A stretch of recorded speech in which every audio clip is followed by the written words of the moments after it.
just come back from a spot of lunch with my lovely wife.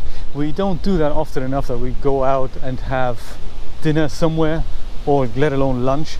But it's really important, I find, that when we work from home and when we work on the computer for long periods of time, that we make a conscious break from it and go out and separate ourselves from that. Don't have lunch at your desk or breakfast and watch a YouTube video while you do that, or half type an email while you actually eat.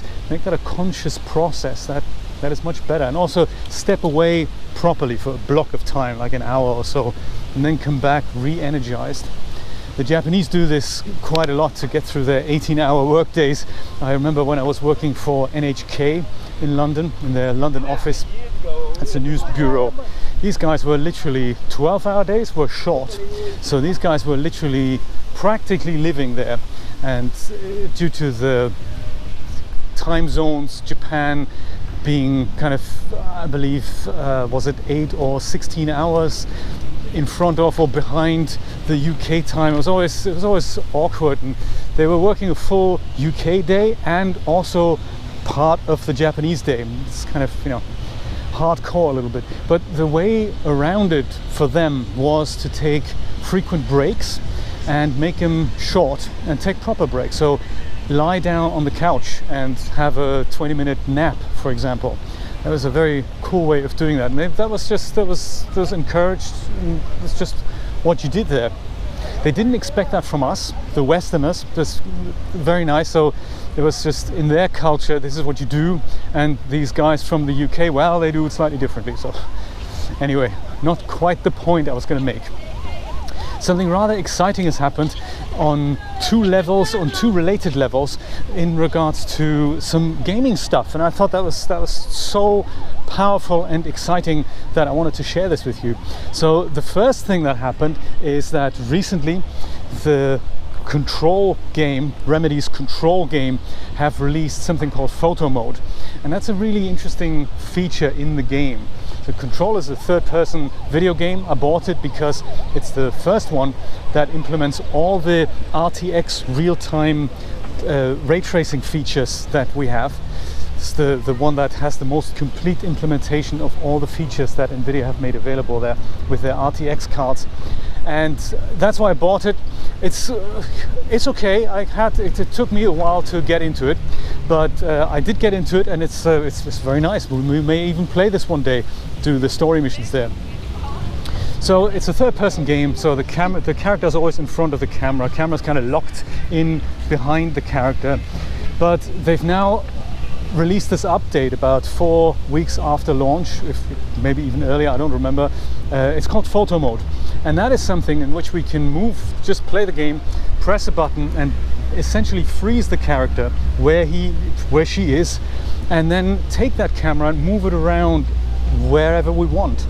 And it also allows us to change some camera parameters. So what this does then, it turns the Control game into something that is essentially what we would do with a 3D camera in a 3D application. So we can examine the world more closely, and we can take phenomenally good shots with modified camera parameters. So put filters on, use depth of field, and use the camera rolling, like the tilting, do a Dutch angle type thing. We can do portrait, we can do landscape. It's very powerful, and I thought that was amazing because it means that is something that I'd like to see implemented in DAZ Studio or Poser. Really, that is something that I would really like to see, have a fully rendered real-time preview, and if you want to export an image, you just click a button and it goes like that. That's awesome. So very interesting. Several games have that, and Control is one of them. And so with the launch of photo mode, with this new feature, Remedy, or 505 Games, the publisher, they said we're going to have a photo competition. So shoot us your best material, and don't add us on Twitter, but hashtag it with whatever, photo competition, whatnot. There's 3 categories: portrait, whatever, architecture, and something else. And show us your shots. And I thought, that's awesome. I had just taken a shot of the main character in a really blue light there, Jesse at the Ocean View Motel. It's kind of a really surreal space that you have to go through every once in a while, several times in the game. And I did that, I tweeted that and hashtagged it accordingly as what they wanted. And turns out, and this is the phenomenal part, Sam Lake, the writer of Control, the head writer of Control, who was responsible for the story, he must have seen it and he liked it on Twitter. This is kind of mind-blowing when this stuff happens. So one of the guys from Control actually does look at that, and the guy who was in charge of pretty much everything in regards to the story, on his personal Twitter account says, "Hey, that's awesome." So he goes and likes it. That's phenomenal. That's just something that you don't see that every day. It's like, you know, this is just it's very, very cool when that happens. And I thought that's very inspiring, and I thought I'd share that with you because it's just such a cool situation. It just doesn't happen every day. And to top this all off, and speaking of epic exclusive games, I've also bought William Cheer's Manifold Garden, which is a wonderful game, and we played the first world after the second part of Virginia there on Wednesday. And that was Virginia kind of finished, and it was only an hour and a bit in, and I said, hey, speaking of things that mess with your head, let me show you Manifold Garden. It's a game that I've just discovered and it's very exciting. And so while we were playing through it, and while I was explaining how the physics work, that you can kind of walk onto walls and the geometry folds in on itself, and there's all these amazing things that are happening there in these very minimalist graphics, I explained, hey, so this guy, William Cheer from Chicago, he's been working on this game for 7 years, and phenomenal. It's now been released and I absolutely love it, and I was kind of raving on about it, and bizarrely and absolutely marvelously, William Cheer himself shows up on Mixer in my stream chat. That's just something you don't see that every day. That is super awesome. So it's just so wonderful that it's kind of a meeting of the minds. It's he's putting this out, he's putting his blood, sweat and tears into this project, and it's finally seeing the world, and he can share it with people.